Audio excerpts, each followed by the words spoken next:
Hello, welcome to CLATPOINT.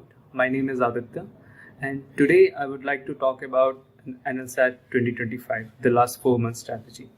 I would like to divide this into two phases, the first phase of 3.5 months and the last phase of 15 days prior to the exam. To begin with, we have the current affairs section. This becomes the most monotonous part of the paper because of obvious repetitions. The best way to tackle this section would be to stick to one source of current affairs magazine. I want to stress on the point that you need only one source because you don't want to clutter things up. In the end, you want something handy and something concise so that you can revise everything in a jiffy. Plus, I would like to advise that the best way to study this section during your preparation would be when you're just winding things up or when the intensity of your study is moderate. Moving on, we have the reading comprehension and the critical reasoning part. This is a practice-based section. So first of all, you need to clear some important concepts, and these can be cleared through various books that are available in the market, plus YouTube videos and stuff. Then we come to the practice part.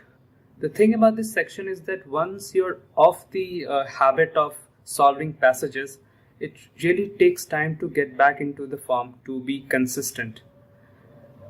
So consistency is the key, I would say. After clearing your concept, you need to practice 4 to 5 passages a day, and you need to time yourself. Try to solve each passage within 8 to 9 minutes. Moving on, I would like to suggest some sources for tackling the critical reasoning and reading comprehension part. You can begin with the CLAT UG past years and then look through the NLSAT past years. And to have an edge, you can also solve GMAT passages and the CAT previous years. We then move on to the writing section, which encompasses the legal reasoning as well as the essay section. So in order to tackle both two keywords, structure and engagement, you must write your answers in a clear and concise manner because your answer should read well. It should begin with an intro, followed by reasons, and end it with a suitable conclusion. Then there's engagement. You must show that you have engaged with the question.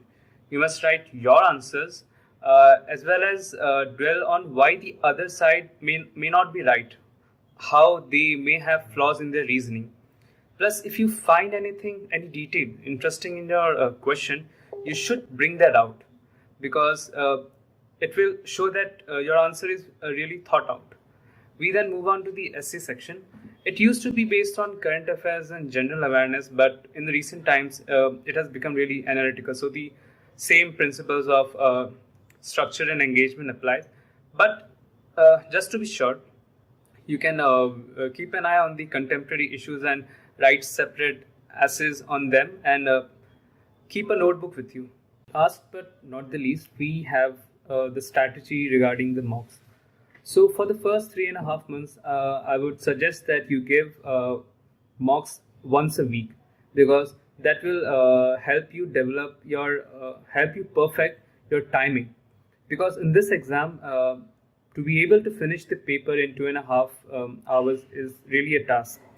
So mocks is the only way through which you can really get around that issue.